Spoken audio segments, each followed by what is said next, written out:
Assalamualaikum warahmatullahi wabarakatuh.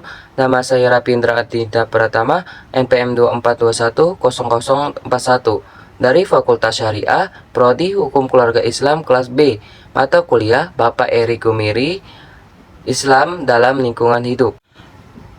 Baiklah, di sini saya akan menjelaskan makalah saya, yaitu Peraturan Perundang-undangan di Lingkungan Hidup di Indonesia. Sejarah dan latar belakang perundang-undangan di lingkungan hidup di Indonesia, yaitu peraturan sektoral awal sebelum adanya undang-undang di lingkungan hidup ini yang sangat komprehensif. Pengaturan masalah ini di lingkungan hidup dilakukan secara parsial melalui berbagai undang-undang sektoral seperti kayak kehutanan, pertambangan, kesehatan, dan lain-lain. Pendekatan ini terbukti tidak efektif karena masalah lingkungan seringkali bersifat lintas sektoral. Konferensi Stockholm 1972 yaitu untuk mendorong negara-negara di dunia termasuk di negara Indonesia untuk merancang kebijakan lingkungan hidup yang lebih terpadu. Kebutuhan pendekatan holistik yaitu kesadaran akan perlunya holistik menyeluruh dalam pengelolaan lingkungan, mendorong pemerintah Indonesia untuk merumuskan kebijakan lingkungan yang komprehensif ini menjadi latar belakang lahirnya Undang-Undang Nomor 4 Tahun 1982.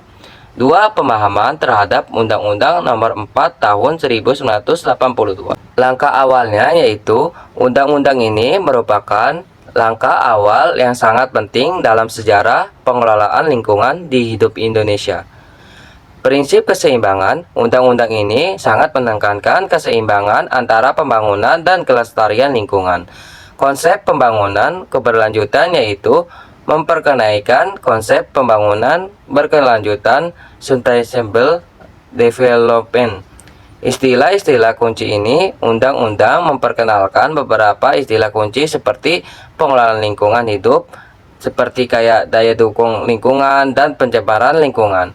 Kelemahan undang-undang ini sangat memiliki kelemahan, terutama dalam mekanisme penegakan hukum dan keterbatasan partisipasi masyarakat. Perubahan melalui Undang-Undang Nomor 23 Tahun 1997 yaitu pengganti Undang-Undang Nomor 4 Tahun 1982. Undang-undang ini Nomor 23 Tahun 1997 untuk menggantikan Undang-Undang Nomor 4 Tahun 1982 karena tidak dianggap sudah tidak memadai.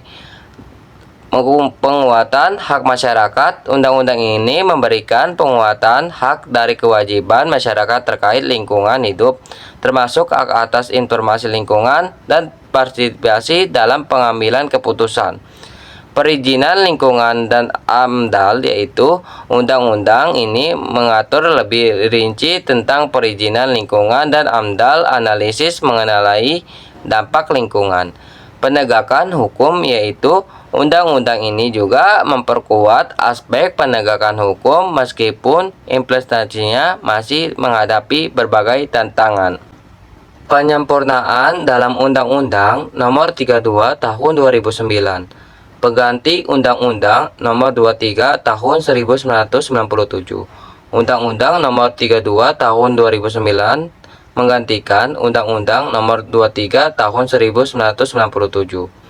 Pendekatan preventif yaitu untuk melakukan dan menekankan pendekatan preventif pencegahan dalam pengelolaan lingkungan. Penguatan kelembagaan ini memperkuat aspek kelembagaan dalam pengelolaan lingkungan. Instrumen ekonomi memperkenalkan instrumen ekonomi dalam pengelolaan lingkungan.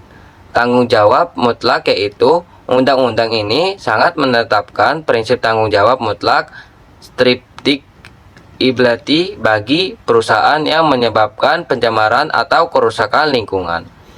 Penguatan peran pemerintah daerah yaitu memberikan kewenangan yang lebih besar kepada pemerintah daerah dalam pengelolaan lingkungan, bahwa adanya perkembangan regulasi lingkungan hidup di Indonesia ini sangat pendekatan yang masih sektoral dan kurang tegas menjadi pendekatan yang lebih komprehensif, holistik, dan menekankan tanggung jawab semua pihak seperti kayak pemerintah, perusahaan, dan masyarakat dalam menjaga kelestarian hidup.